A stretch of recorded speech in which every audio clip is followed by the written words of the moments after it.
Viral होती हैं उसमें भी कुछ पुलिस की इमेज बहुत अच्छी नहीं बनती नजर आती, क्योंकि कहीं ना कहीं जो लोग कैप्चर करते हैं वो वही चीज दिखाते हैं जहां पुलिस का अत्याचार दिखाया जाता है।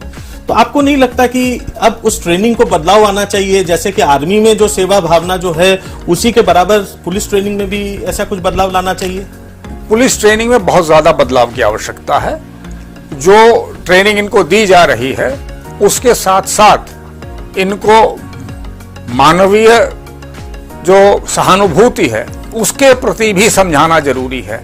जो हमारे देखिए ऐसा है, पुलिस का जो स्ट्रक्चर है, जो जिस तरह से पुलिस बना हुआ है, हमारे विभाग में सबसे ज्यादा कांस्टेबलरी है, यानी सिपाही हैं, चाहे वो कहीं भी हो। उसके बाद सब इंस्पेक्टर और इंस्पेक्टर हैं, उससे कम डिप्टी एसपी हैं या पुलिस उपाधीक्षक हैं, और सबसे कम आईपीएस अधिकारी हैं।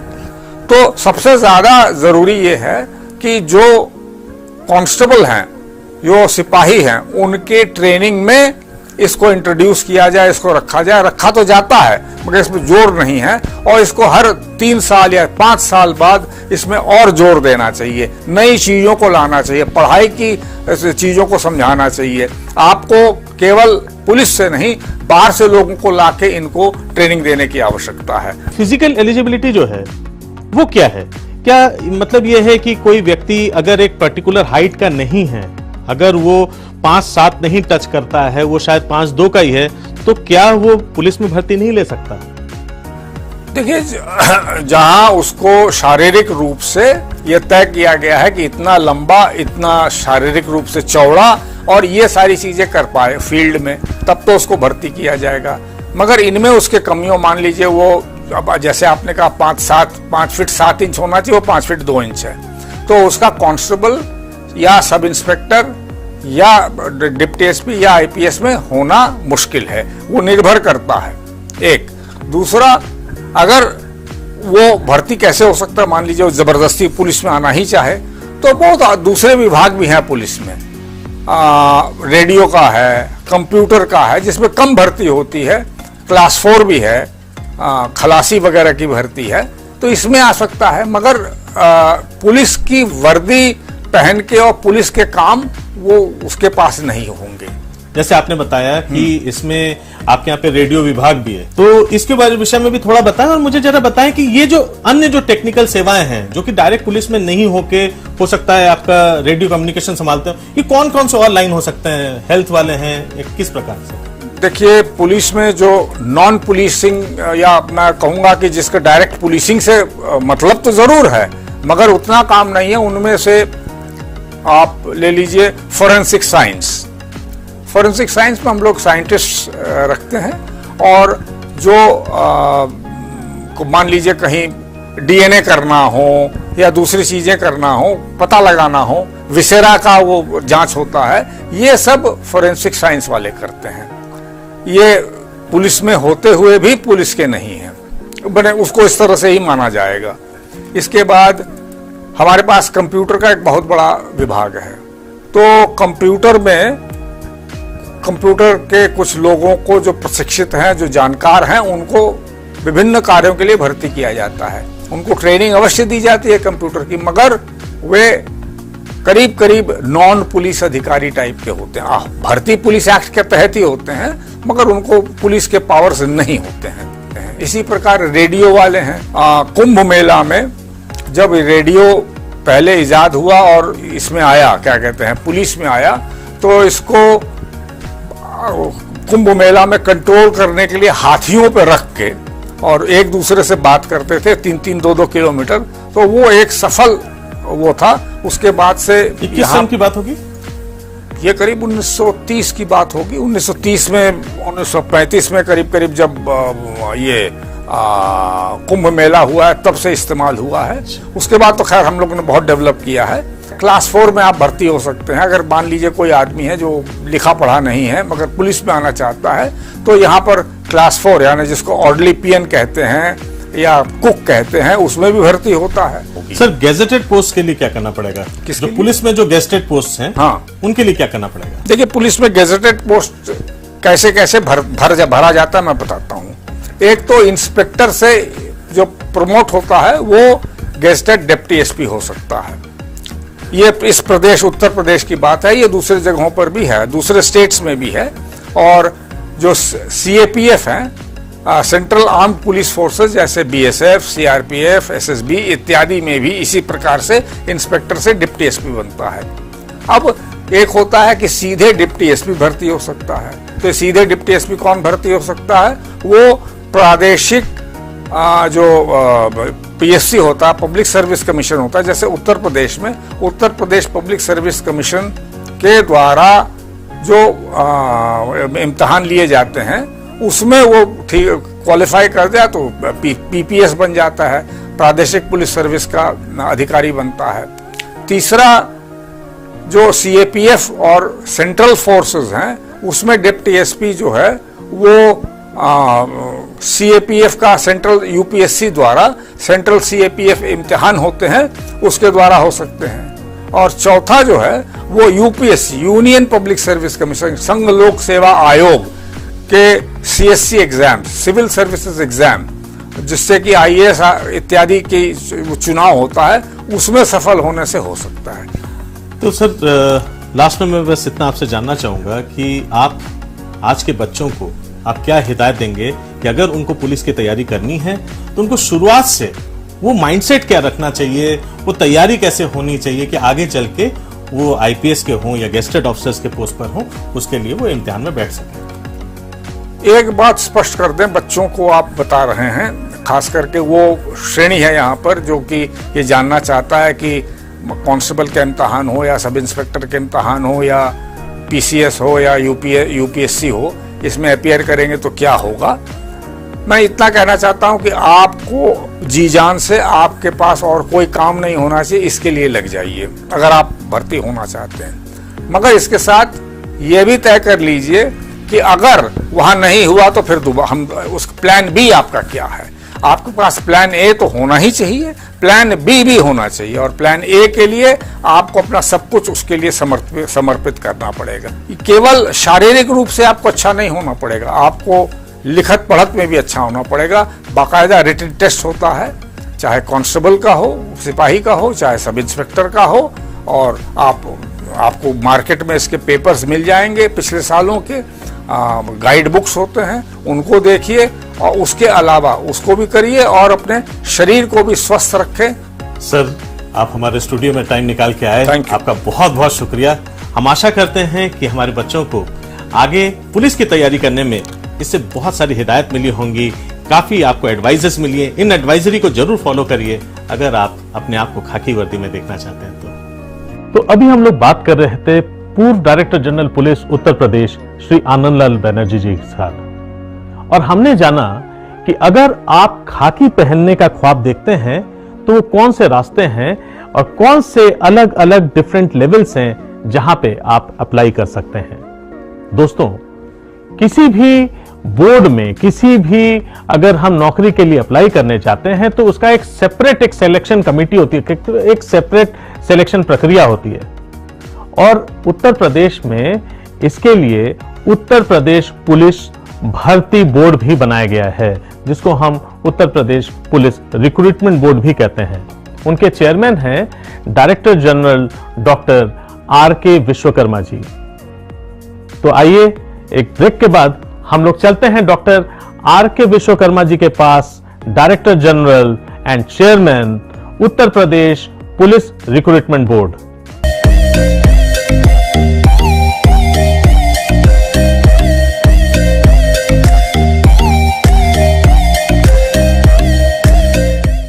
तो अभी हम बात कर रहे थे ex-DGP आनंदलाल बनर्जी साहब से, और वहां पे हम लोगों ने जाना कि पुलिस भर्ती में कौन कौन से दरवाजे ऐसे होते हैं जिसके माध्यम से आप अलग अलग श्रेणी में चयन पा सकते हैं। लेकिन इसके ज्यादा डिटेल्स में घुसने के लिए, इसको और विस्तार पूर्वक जानने के लिए हम लोग यहाँ पे हैं डायरेक्टर जनरल उत्तर प्रदेश पुलिस रिक्रूटमेंट बोर्ड। आप UPPRB के चेयरमैन भी हैं, doctor R.K. Vishwakarma. Sir, career couch पे आपका बहुत बहुत स्वागत है। बहुत बहुत स्वागत है आपका पुलिस भर्ती बोर्ड में, भट्टाचार्य जी। धन्यवाद जी। तो डॉक्टर साहब, मैं जानना चाहूंगा कि UPPRB के अंतर्गत में वो कौन कौन से पद हैं जो आते हैं जिनके चयन इस बोर्ड के अंतर्गत में होता है? देखिए हम लोग डिफरेंट रैंक्स पे करते हैं, कांस्टेबलरी सब इंस्पेक्टर रैंक पे करते हैं, बहुत सारे प्रमोशंस के हेड कांस्टेबल और इंस्पेक्टर के रैंक पे प्रमोशंस करते हैं, फिर हम जेल डिपार्टमेंट का करते हैं, फायर डिपार्टमेंट के रिक्रूटमेंट करते हैं, उसके अतिरिक्त कंप्यूटर ऑपरेटर्स का करते हैं, रेडियो डिपार्टमेंट्स के बहुत सारे टेक्निकल पद हैं इंजीनियर्स के, उनको हम लोग करते हैं। इस तरह से बहुत वाइड वैरायटी ऑफ पोस्ट हैं जिनके लिए पुलिस भर्ती बोर्ड रेगुलर रिक्रूटमेंट करता है। और आपके संज्ञान में मैं ये भी लाना चाहूँगा कि हम लोगों ने विगत 3 वर्षों में मेहनत करके एज ए टीम 1,43,000 बच्चों को रोजगार दिया है, जिसमें हमारे 20,000 प्लस हमारी बेटियां हैं, लड़कियां हैं जिन्होंने पुलिस बेड़ो को ज्वाइन किया है। और मुझे व्यक्तिगत रूप से बहुत खुशी होती है कि हमारी बेटियां जो हैं पुलिस डिपार्टमेंट को ज्वाइन कर रही हैं और कल को मेहनत करके वो पुलिस डिपार्टमेंट का नाम रोशन करेंगे। बहुत खूबसूरत।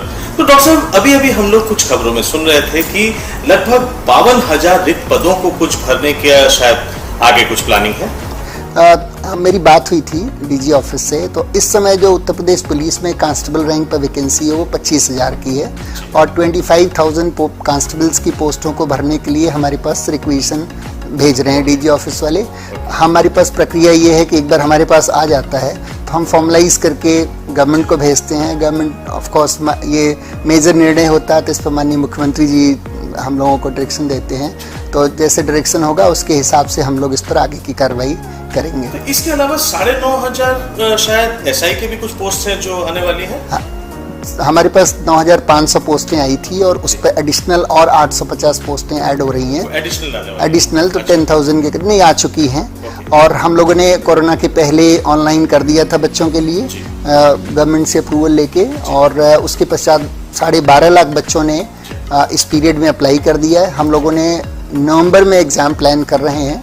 थोड़ा सा रेलवेज़ ने कई जगहों पर सेंटर्स बुक किया हुआ है तो उसके कारण कुछ डिफ़िकल्टी आ रही है, लेकिन नवंबर में हम लोगों ने प्लान किया हुआ है कि जिससे नवंबर में हम एग्ज़ाम करवा लें और दिसंबर एंड और जनवरी में उनकी दौड़ करवा लेंगे और उसके पश्चात रिजल्ट दे देंगे। तो हमारे पास जो वैकेंसीज हैं एक्चुअली नहीं, सब इंस्पेक्टर की बात मैं कर रहा हूँ कि ऑलरेडी 12.5 लाख बच्चों ने अप्लाई कर दिया है। तो दिसंबर में हमारा दिसंबर एंड और जनवरी में दौड़ करवाने की हमने प्लान रखा हुआ। नवंबर में रिटन एग्जामिनेशन। ये ऑर्डर ऑलरेडी पारित हो चुका है। ये ऑलरेडी हो चुका है, सब चीज प्लानिंग कर रहे हैं हम लोग। जी सर, यूपी एक बहुत बड़ा क्षेत्र है। देखा जाए तो कहा जाता है कि ये अगर कोई देश होता तो शायद 7th लार्जेस्ट कंट्री में से गिना जाता। तो सर क्या लगता है कि हमारे पास पुलिस बल काफी है और जो पदें जो भरी जा रही हैं उसके बाद क्या हम वाकई पूरी तरीके से एक सुरक्षित महसूस करने लायक एक बल तैयार हो पाएंगे?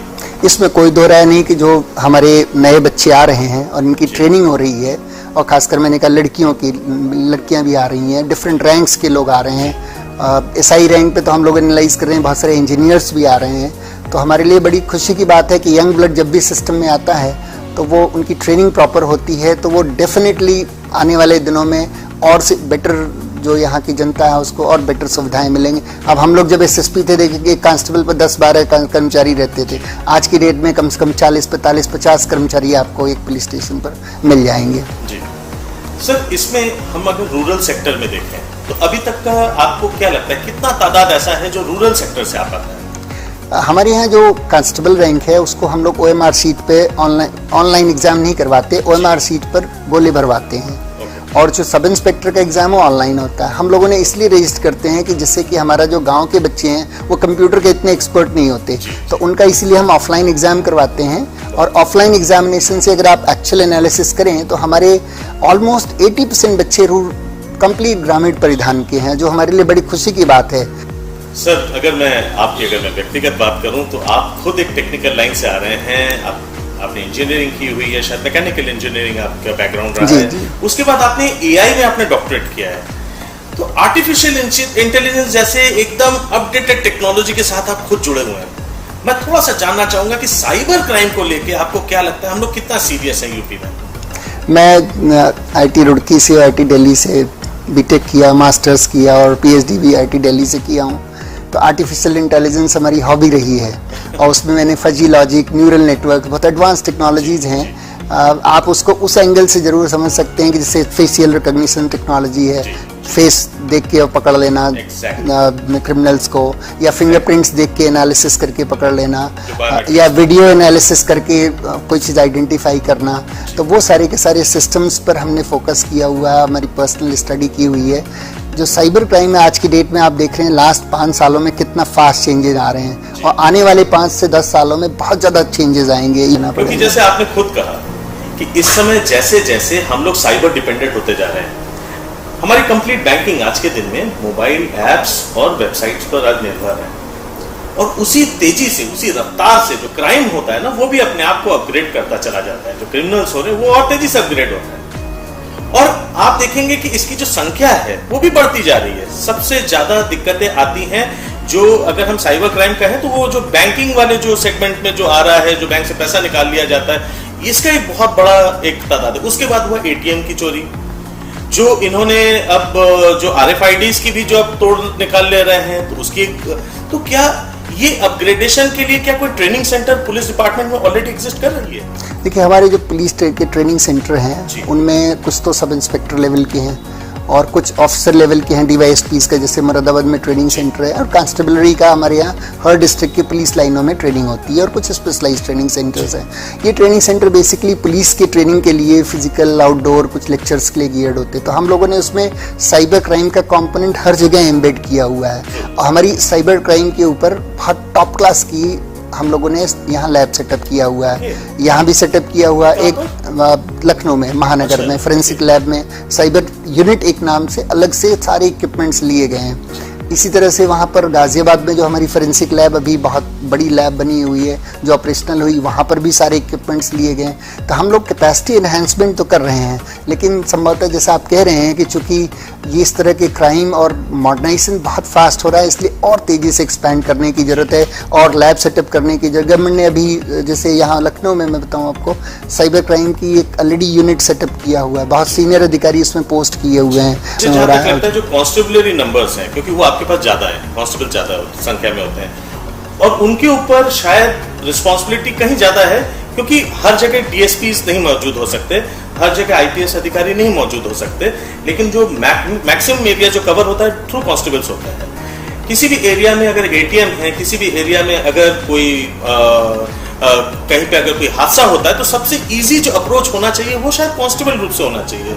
तो इसकी कुछ प्रतिक्रिया, कोई प्रक्रिया भी कुछ आप लोग कुछ बना रहे हैं इसके ऊपर? देखिए, हमारी जो कांस्टेबलरी है यूपी का अगर पार्ट देखेंगे तो ऑलमोस्ट 80% रूरल एरिया है, 80% से ज़्यादा ही रूरल एरिया है। तो हमारी रूरल एरिया में 1500 पुलिस स्टेशन में करीब 1200 पुलिस स्टेशन रूरल एरिया में है, और लगभग 300 पुलिस स्टेशन अर्बन एरिया में है। तो हमारे पास रूरल एरिया का नेचर एंड कैरेक्टर क्राइम का बिल्कुल डिफरेंट टाइप का है, उसमें आपस में पार्टी बंदी है, लॉ एंड ऑर्डर प्रॉब्लम्स है। अर्बन एरियाज में कई बार रॉबरीज की समस्या रहती है, इस तरह की समस्या। तो हमारी जो ट्रेनिंग है वो बेसिकली रूरल एंड अर्बन के कॉम्बिनेशन से है। ये जो साइबर फ्रॉड्स आप देखते हैं बेसिकली अर्बनाइज फिनोमेना है, मॉडर्न फिनोमेना है, तो इसके लिए एक लिमिट तक ही हम ट्रेनिंग सेंटर में 6 महीने की ट्रेनिंग में उनको इम्पार्ट करते हैं। ये सब एडवांस कोर्सेज हैं, इन सर्विस कोर्सेज हैं, और कोई ज़रूरी नहीं कि हमारी अपनी इंटरनल ही ट्रेनिंग हो, हम बाहर भी भेज सकते हैं, IITs में भी बच्चों को भेज सकते हैं। जो टेक्निकल थोड़ा ब्रेन रखते हों उनको मैं समझता हूँ कि उनको स्पेशलाइज कोर्सेज डिपार्टमेंट से बाहर भेजना चाहिए, जिससे कि ये जब लौट के आएंगे तो इनकी जो काबिलियत होगी वो बहुत अच्छी होगी। मैं थोड़ा सा और डीप जानना चाहूँगा, थोड़ा आप हमारे दर्शकों को बताएं कि अलग अलग लेवल की ट्रेनिंग्स के लिए, अलग अलग लेवल की एंट्रीज के लिए प्रिपरेशंस कैसे हो सकती है? क्या इनके कोचिंग सेंटर्स बाहर मौजूद हैं? तो वो जो खाकी पहनने का ख्वाब देख रहे हैं, वो अपने ख्वाब को कैसे हकीकत में बदल सकते हैं? देखिए, हम लोगों ने कांस्टेबल के लिए 18 से 22 साल की उम्र है, और OBC SC ST के बच्चों को 5 साल की एक्स्ट्रा छूट मिलती है। अभी जैसा मैंने आपको बताया कि 25,000 वैकेंसीज़ हैं कांस्टेबलरी रैंक पर, और हमारे पास जैसे ही रिक्वेशन आता है हम गवर्नमेंट को भेजेंगे, और उस पर गवर्नमेंट जैसा डायरेक्शन देंगे, माननीय मुख्यमंत्री जी अल्टीमेटली कॉल लेते हैं, और उस पर कब उनका एप्लीकेशन इनवाइट करना है, कब उसका एग्ज़ाम कंडक्ट करना है, क्योंकि ये लॉन्ग रन प्रक्रिया होती है। थोड़ा सब इंस्पेक्टर लेवल पर जो हम कर रहे हैं ऑलरेडी हमने प्लान कर रखा है, बच्चे ऑलरेडी मेहनत करें। हम लोग 100% ईमानदारी से सारी भर्तियां की हैं अभी तक। जितने OMR सीट हैं आप हमारे पास सारे इलेक्ट्रॉनिक फॉर्म में रखे हुए हैं, कभी कोई बच्चा आके देख सकता है और अपने मार्क्स कैलकुलेट कर सकता है। हम जितनी रिजल्ट बनाते हैं टोटल A to Z, एक बच्चा जितने बच्चे सेलेक्ट होते हैं सबका रिजल्ट देखे, और हमारी फाइल पर कोई ऐसी चीज़ नहीं जो इंटरनेट पर अवेलेबल ना हो। तैयारी कहाँ करनी चाहिए, कैसे तैयारी करनी चाहिए? जैसे बच्चे हमारे जो एग्ज़ाम होते हैं, देखिए अब जनरल नॉलेज है या मेंटल एबिलिटी टेस्ट है या हिंदी का है, हम लोग देखते हैं हिंदी में जैसे बच्चे बहुत, हिंदी के ही बच्चे और हिंदी व्याकरण में बहुत कमज़ोर होते हैं। तो प्रश्न में जैसे पिछली बार सब इंस्पेक्टर में बहुत क्राइसिस हुई थी कि पता लगा बच्चे ने मैथमेटिक्स में तो 90 नंबर पाया है 100 में, और हिंदी में उसका 20 नंबर है, 25 नंबर है, क्योंकि हिंदी व्याकरण इतना थोड़ा सा टफ होता है। तो हिंदी व्याकरण वगैरह में बहुत, हिंदी स्पीकिंग स्टेट में बच्चे बहुत फेल होते हैं, मार्क्स स्कोर नहीं कर पाते। तो इस तरफ थोड़ा सा बैलेंस रखे रहें और मेहनत से स्टडी करें। और फिजिकल ट्रेनिंग के लिए उनको क्या करना चाहिए, कैसे वो अपनी फिजिकल ट्रेनिंग के लिए तो जब भी हम लोग कोशिश करते हैं कि विंटर सीजन में ही दौड़ाएं जिससे कोई तकलीफ ना हो बच्चों को, और विंटर सीजन में इफेक्टिवनेस ज़्यादा रहती है। दूसरा, रिटन एग्ज़ाम के तुरंत बाद जैसे हम रिजल्ट जारी कर देते हैं तो महीने 1.5 महीने के बच्चों को टाइम दे देते हैं जिसमें वो प्रैक्टिस कर लें। 400 का 12 राउंड होता है और उसमें मैंने देखा है कि बच्चों का पास परसेंटेज करीब 60, 70, 80% तक रहता है। सर थोड़ा सा लाइन से हट के पूछूंगा, गेजेटेड पोस्ट पर अब मैं आता हूँ, जो गेजेटेड ऑफिसर्स जो पोस्ट में हैं उनके लिए ट्रेनिंग कैसे होती है, उसके लिए बच्चे कैसे प्रिपेयर कर सकते हैं? हमारे ट्रेनिंग डायरेक्टरेट है, कभी आप वहाँ जाएं तो आपको बहुत अच्छा लगेगा। ट्रेनिंग पर उनका स्पेशल फोकस रहता है। हमारे जो गेस्टेड ऑफिसर्स हैं DYSP and above IPS rank को शामिल करके, वो पुलिस भर्ती बोर्ड के अधीन नहीं है, उसका रिक्रूटमेंट तो कमीशन करता है। लेकिन हमारे जो ट्रेनिंग सेंटर है वो मुरादाबाद में बहुत बड़ा ट्रेनिंग सेंटर है, आप कभी जाएं आपको बहुत अच्छा लगेगा। वहाँ पर स्पेशलाइज ट्रेनिंग होती है। फिर IPS एकेडमी है हैदराबाद में, वहाँ भी लोग ट्रेनिंग करते हैं। फिर बहुत सारे स्पेशलाइज गवर्नमेंट के सेंटर से लोग वहाँ ट्रेनिंग करते रहते हैं। हमने भी फॉरेन ट्रेनिंग होती ही है, हमने भी न्यूयॉर्क पुलिस के साथ ट्रेनिंग किया है, टोक्यो पुलिस के साथ ट्रेनिंग किया है, इजराइल पुलिस के साथ किया हुआ है। शायद ही कोई मेजर कंट्रीज हों जिनके साथ हम लोगों ने इंटरेक्शन नहीं किया है। तो अपॉर्चुनिटीज़ बहुत है। सर कोई ऐसा मैसेज जो आप आज के बच्चों को देना चाहते हैं कि वो कैसे करके अपनी तैयारियां करें, अपनी परीक्षा को कैसे हैंडल करें, और कोरोना जारी है सर, इसके अंतर्गत किस प्रकार से तैयारियां होनी चाहिए? इस सिलसिले में मैं अपने बच्चों को बताना चाहूँगा 2-3 सेगमेंट में। एक तो हमारे ट्राइबल बच्चे बहुत हैं सोनभद्र इलाके में, या फिर हमारे हिमालयन बॉर्डर पर ट्राइबल लड़कियाँ भी हैं, उनको हम लोग बहुत अपॉर्चुनिटी देते हैं। आप लोग ज़रूर अप्लाई करिए पुलिस में, और पुलिस में आपका स्वागत है। आप तैयारी कीजिए, आपके लिए स्पेशल फैसिलिटीज़ गवर्नमेंट ने दे रखी है, क्योंकि खासकर ट्राइबल लड़कियों की संख्या हमारे यहाँ पूरी नहीं हो रही है। तो हम विशेष रूप से बहुत बच्चों के साथ अफेक्शन रखते हैं कि वो, और स्पेशली सोनभद्र में अगर बच्चों को कोई तकलीफ होगी तो हम सोनभद्र में भी सेंटर दे देंगे। या हमारी थारू जनजातियाँ हैं, उनमें सिलेक्शंस बहुत कम हैं, उनमें बच्चे अप्लाई भी कम करते हैं। तो हमारा स्पेशल फोकस उनके लिए है आज की डेट में कि बच्चा आप लोग तैयारी करिए, ईमानदारी से मेहनत से हम लोग सिलेक्शन करते हैं, वो आपके लिए बहुत अपॉर्चुनिटी। दूसरा, बेटियों के लिए हम, जैसे मैंने आपको बताया 1,43,000 में 20,000 प्लस बेटियां हैं हमारी, तो उनके लिए बहुत अच्छी अपॉर्चुनिटीज़ हैं। बाकी भी जितने गवर्नमेंट ने 20% रिजर्वेशन कर रखा है, और फ्यूचर में जो भी भर्तियां होंगी, चाहे सब इंस्पेक्टर की 9,500 की है, कांस्टेबलरी की होगी, भविष्य में भर्तियां होती रहेंगी, सब में आपको 20% आपका स्पेशल रिजर्वेशन है, और बहुत अच्छा आपका परफॉर्मेंस है। और हमारी बेटियां जो है पुलिस में आने के बाद भी बहुत अच्छा परफॉर्म कर रही हैं, सबसे बड़ी गर्व की बात हमारे लिए ये है। तो आपके लिए बहुत अच्छी अपॉर्चुनिटीज़ हैं, और इन जनरल बच्चों के लिए तो हम लोग अपॉर्चुनिटीज़ दे ही रहे हैं। आप देख रहे हैं कि 1,43,000 कर चुके हैं, और अभी 9,500 पाइपलाइन में है, फिर कांस्टेबल्स का और आएगा। तो इस तरह से पुलिस डिपार्टमेंट अपॉर्चुनिटीज़ बच्चों को बहुत देता है। सर आपने अपने कीमती समय से इतना वक्त हमारे लिए निकाला, और आपने हमारे बच्चों को बताया कि अपने करियर को, जिनको स्पेशली वो बच्चे जो खाकी पहनने का ख्वाब देखते हैं, उनके लिए आपने इतने खूबसूरती से सजा के बताया। आपको बहुत बहुत धन्यवाद, बहुत बहुत आभार। और मैं वाकई आशा करता हूँ कि आपके नेतृत्व में वाकई हम यहाँ पे मजबूत बल दिखाई दें, और एक जो मन में पुलिस के प्रति जो डर रहता है, लेकिन यहाँ पे मुझे लगता है पुलिस के प्रति सम्मान होना बहुत ज़्यादा जरूरी है, क्योंकि पुलिस यहाँ डराने के लिए नहीं, पुलिस एक सेवा है जो लगातार मानव कल्याण में जुड़ी हुई है, और आपको सुरक्षित रखने में आज भी एक माकूल आपको एक माहौल देने में सक्षम है। धन्यवाद।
खेल के मैदानों तक नहीं छूटती कोई खबर।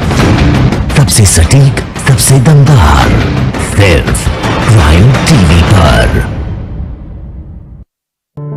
न हिंदू में हूं, न मुसलमान में हूं, मैं हिंदुस्तान हूं, हर इंसान में मैं हूं। हिमालय पर्वत जैसा विशाल, गंगा सा अविरल मैं हूं। सुबह की प्रार्थना में हूं, शाम की आजान में हूं। रविशंकर की सितार की आवाज में हूं, बिस्मिल्लाह की शहनाई की गूंज में हूं। हमीद की दहाड़ में हूं, भगत के बलिदान में भी मैं हूं।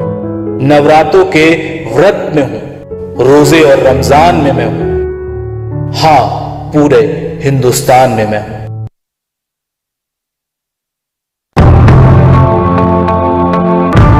कश्मीर से लेकर कन्याकुमारी तक, गुजरात से लेकर अरुणाचल तक, सत्ता के गलियारों से खेल के मैदानों तक नहीं छूटती कोई खबर। सबसे सटीक, सबसे दमदार, सिर्फ प्राइम टीवी पर। न हिंदू में हूं, न मुसलमान में हूं, मैं हिंदुस्तान हूं, हर इंसान में मैं हूं। हिमालय पर्वत जैसा विशाल, गंगा सा अविरल मैं हूं। सुबह की प्रार्थना में हूं, शाम की आजान में हूं। रविशंकर की सितार की आवाज में हूं, बिस्मिल्लाह की शहनाई की गूंज में हूं। हमीद की दहाड़ में हूं, भगत के बलिदान में भी मैं हूं। नवरातों के व्रत में हूं, रोजे और रमजान में मैं हूं। हां, पूरे हिंदुस्तान में मैं हूं।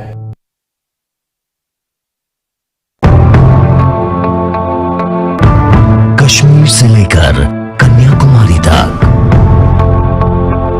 गुजरात से लेकर अरुणाचल तक, सत्ता के गलियारों से खेल के मैदानों तक नहीं छूटती कोई खबर। सबसे सटीक, सबसे दमदार, सिर्फ प्राइम टीवी पर। न हिंदू में हूं,